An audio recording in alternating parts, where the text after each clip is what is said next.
Good morning and welcome to Living Local 15. I'm your host, Jessica Williams. Thank you so much for joining me. First up, I am taking you inside of ForMotion Clinic to learn about Ryan's story.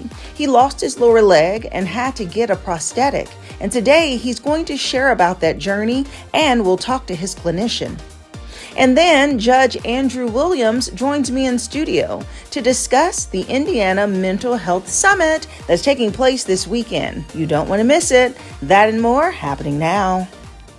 Fashion, food, and fun. You're watching Living Local 15 with your host, Jessica Williams.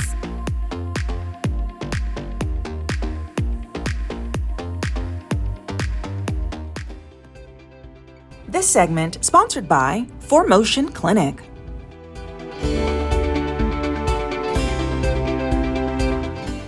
I am here at ForMotion Clinic, formerly SRT Prosthetics and Orthotics, and today we're going to hear a testimony from Ryan, who is a lower leg amputee, and also the team member that helped him on his journey. Are you ready? Let's get started.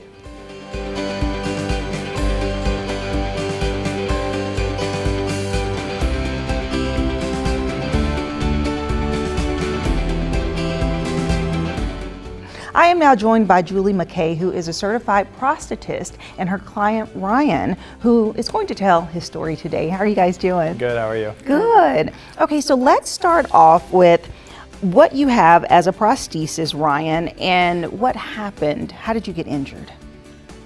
Well, I'm a below the knee amputee. Luckily, I still have my knee.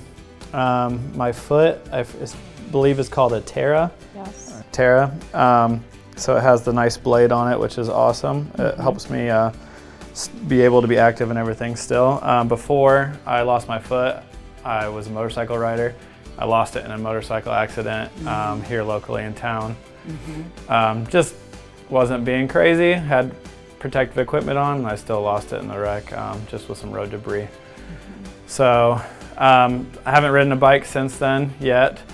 But maybe in the future. I'm still not very comfortable with thinking about that yet, but was able to hike Colorado this last summer, so that was really awesome. Probably did that for a week, and still chased my kids around with it and everything. So Yeah, and so how long ago was your injury? It was about 1.5 years ago. Okay, and then how soon afterwards were you put into this prosthesis? I mean, I was calling them every time. I think it was 3 months was the right at whatever their cutoff was. I believe it's 3 months. It all depends on the person. But yeah, I went in October, the end of October. I lost it on my wife's birthday, and then I got it.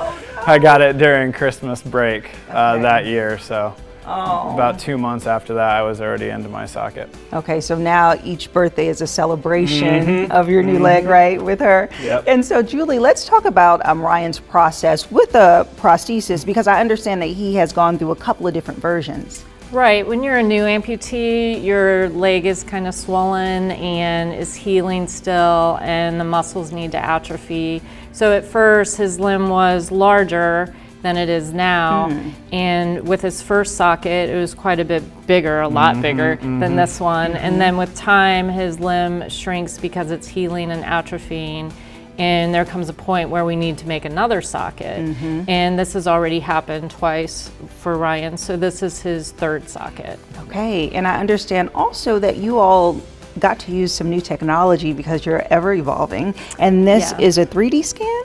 Yeah, so he was actually one of our demo patients where we take a scanner and we scanned his limb. Well, we write marks all over it and then scan his limb and then download that picture into the computer, and then we can modify the scan as we want so that his socket will fit as well as we want it to.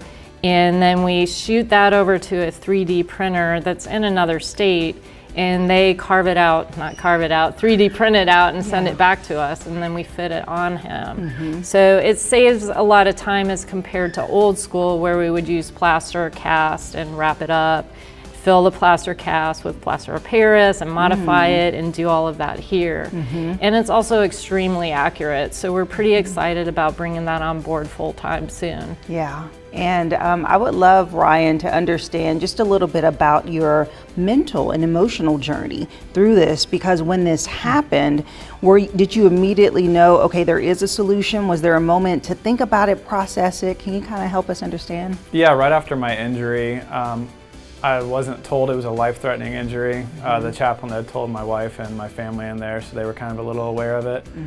And actually the day that they told me they were gonna have to either take it or fuse all my bones together, and I wouldn't be able to do anything and be active like I wanted to be. So they had a representative from here, actually a prosthetist, that he came in and talked to me before I even lost my limb.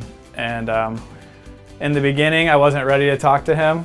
I had no idea I was losing my limb, and then once I knew, I wanted him in there. He left a pamphlet of these really cool, I'm a guy that's into cars and bikes and stuff like that, so I saw these cool carbon fiber legs. I was like, okay, if I'm getting anything, I want that. I want what that is. So my surgeon helped explain, if we take your limb, you'll be back walking within a year, hopefully, with how active I am. And if I don't take it, it's going to be years of surgeries, and you're probably not going to have an ankle ever again anyway. So luckily, after coming here and getting the foot, I had to do some testing to get this foot because it's a stage level 4, I think is what it's called. It's a newer foot on the market. It's also a really great technology that we've been using. He was very fortunate to get it. Yeah. So I've only had one of the best on the market, so it feels almost like my other one to walk on, so it's great. Yeah. You got a little something to impress your kids, because you say your son calls it a robot leg? Yeah, he calls it the robot leg. Right. It's kind of the Cadillac of foots, so it's up there. So let's talk about your physicality when it comes to just being able to get around. Are you still able to drive, run, do physical activities? I know you said you hiked, which is huge. Yep, you can do everything. Running's a little different. It's harder to run right now until I need to talk to her about getting a running blade now, because trying to run on this isn't the same. I still play basketball. I just played with my family a couple weeks ago. Played with my son last week. I was hunting for mushrooms out in the woods with him this week, so it really hasn't slowed me down much. I do have to take it off before I go to bed. You can't sleep in them. Take it off when you're bathing, stuff like that. But other than that, I have it on all day and I don't take it off. So in the beginning, if there's any new people watching this, you'll be taking it off a couple of times, but there is an end in sight.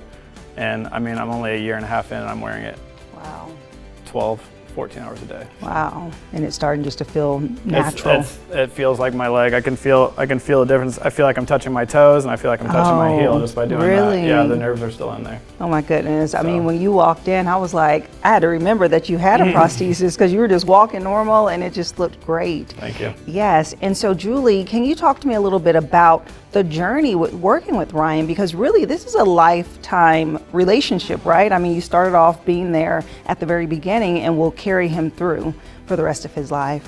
Well, I'm a bit older than him, so I'll probably hand him off to someone at some point. But I wasn't his first prosthetist either. I mean, someone else left.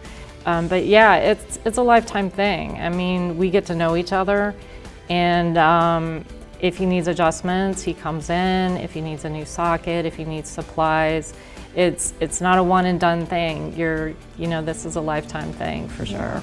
Yeah, and you've been in the industry for almost 30 years. 26, yep. 26, yeah, okay. That's a long time. That's a long time. Yeah. I mean, a lot of education and experience. So I'm just curious, on your side, what do you think about the changes in the evolution in the technology?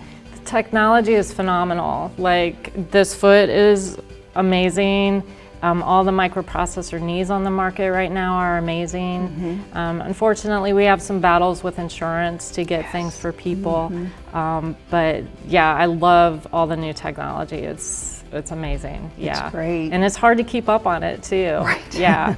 In the beginning, there were a couple knees that I need to know how to use, and now you saw earlier, there's so many different knees that you have to figure out how to use, and feet. And yeah, but it's amazing. I love that. And lastly, Ryan, I'll just ask for words of encouragement, just that you would share with someone who may be in the earlier stages and trying to figure out if they can deal with a lost limb, and just how you've been able to keep your mental capacity through it all. Yeah, so just knowing the technology, like you guys just spoke about, technology is there, you will be able to get back to pretty close to where you were. I mean, I'm probably 90-95% to where I was. I ran before, I rode bikes all the time, bicycles and motorcycles, and it's possible. Just getting through the first few months, that first year is going to be a journey. It's going to be a journey, but getting through it, I'm so glad I just pushed myself through it the whole way, because now I'm only over a year and I'm back to doing everything already. So, I mean, when I did the hiking trip in Colorado was in the end of May to June of this past year. So it was only 8 or 9 months in. Wow. So it's possible. Yeah, it's possible. Yep, everything is possible with all the technology we have. Yeah. It's not plastic legs and plastic feet anymore. There's carbon fiber and motors and titanium just all over the place. So it's worth it. Just get through it. Just get through it. Yep. Well, thank you, Ryan, so much course. for sharing your story and your experience, and thank you for sharing your expertise, Yes. Julie.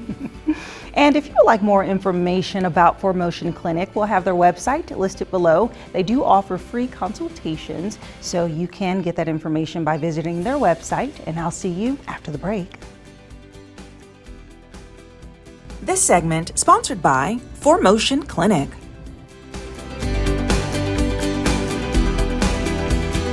Have an idea for the show? Want to find out how you can be a guest? Contact us at livinglocal15@wayne.com.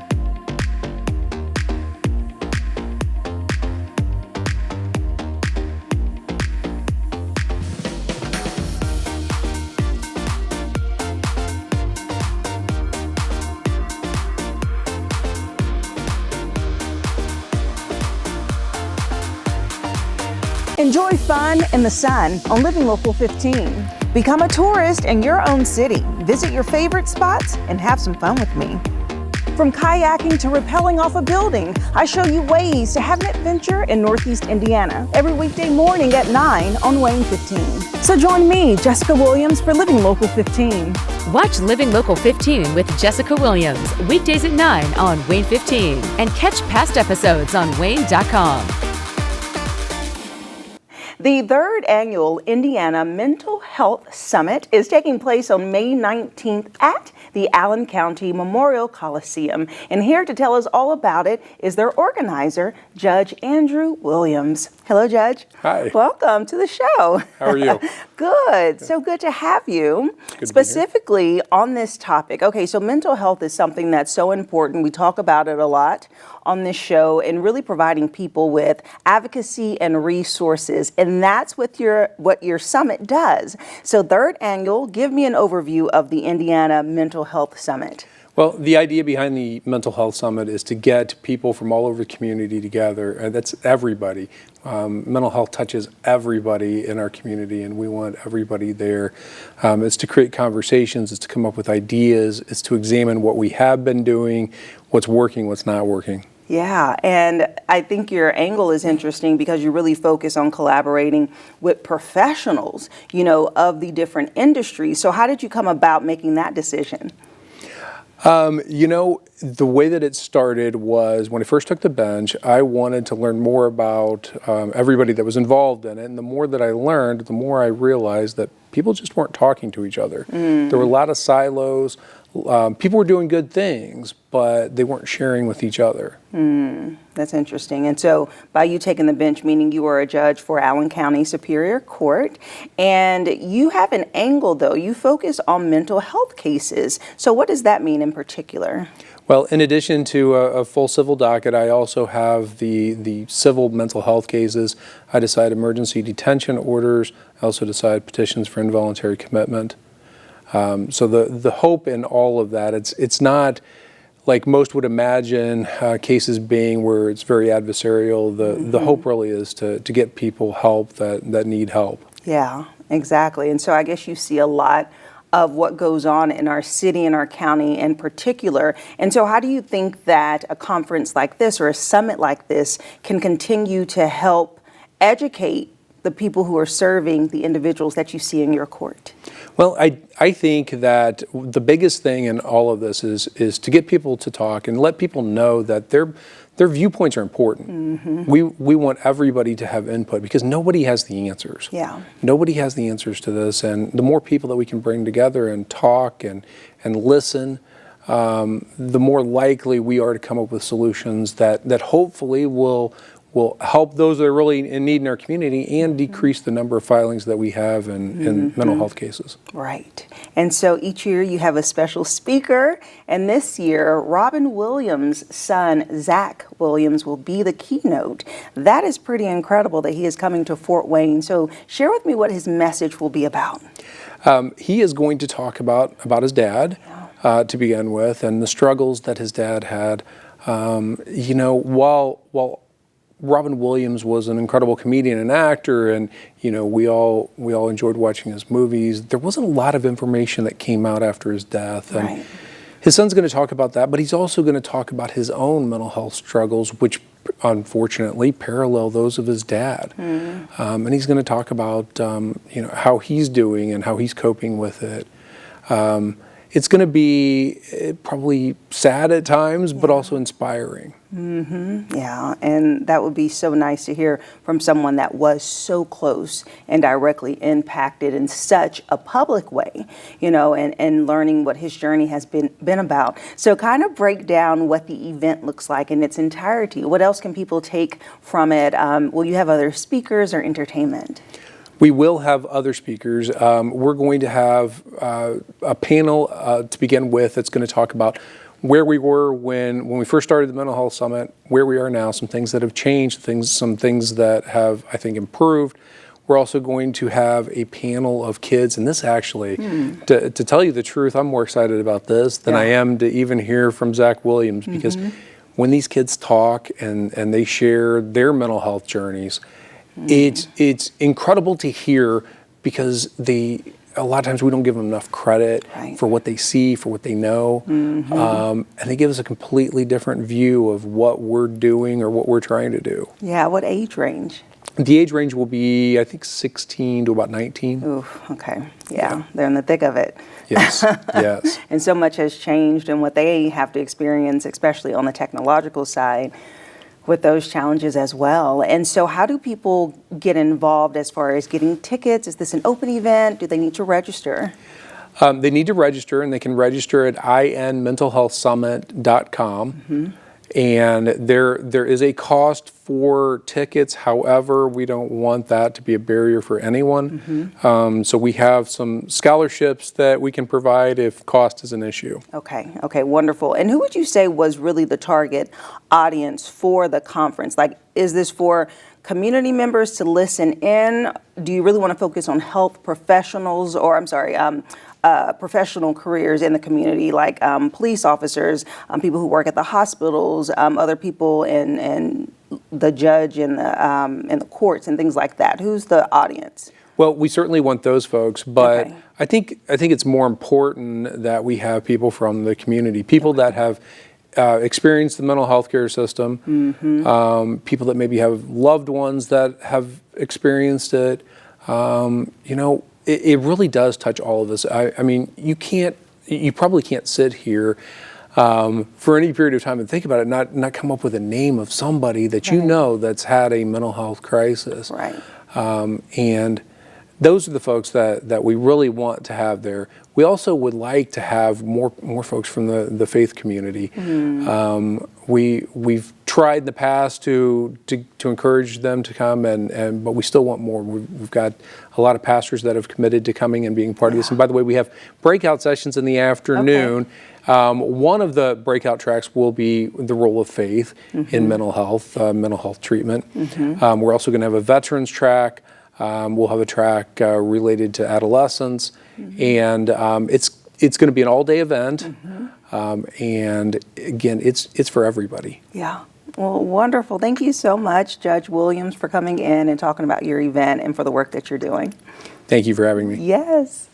And if you would like more information about the Indiana Mental Health Summit, we'll have their website listed below. As he said, it's time to get registered. This is taking place on May 19th. It's a Tuesday. It's an all-day event. If you go to their website, they break down what all you can enjoy. So get your tickets today, and I'll see you after the break.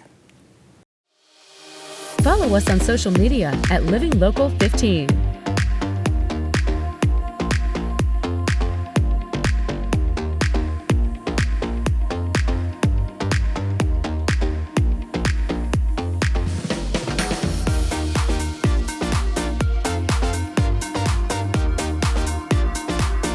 Do you want to know the best places to go to eat and drink around Northeast Indiana? Well, join me, Jessica Williams, for Living Local 15, weekdays at 9 a.m. as I take you inside of the best restaurants, new and old, explore their menu, and of course, mix up some cocktails. Where will I go next? Well, you'll have to watch and see, but I want to know, where do you recommend I go? Keep up with Jessica Williams on Living Local 15, weekdays at 9. Hi, I'm Jessica Williams, host of Living Local 15, covering food, fashion, and everything fun in Northeast Indiana. Watch weekday mornings at 9 as we explore the community and I introduce you to some of my new favorite places. Where will I go next? Well, you'll have to watch and see, but I want to know, where do you recommend I go? Watch Living Local 15 with Jessica Williams, weekdays at 9 on Wayne 15, and catch past episodes on WANE.com. Living Local 15, proudly driven by the Kelly Automotive Group.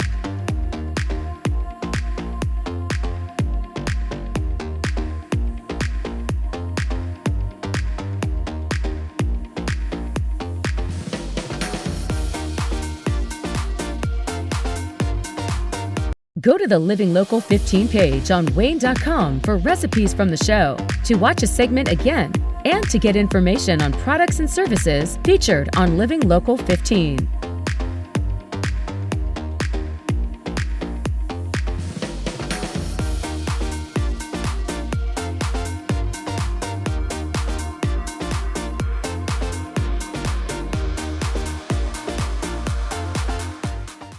Content segments during today's Living Local 15 were paid for by these sponsors.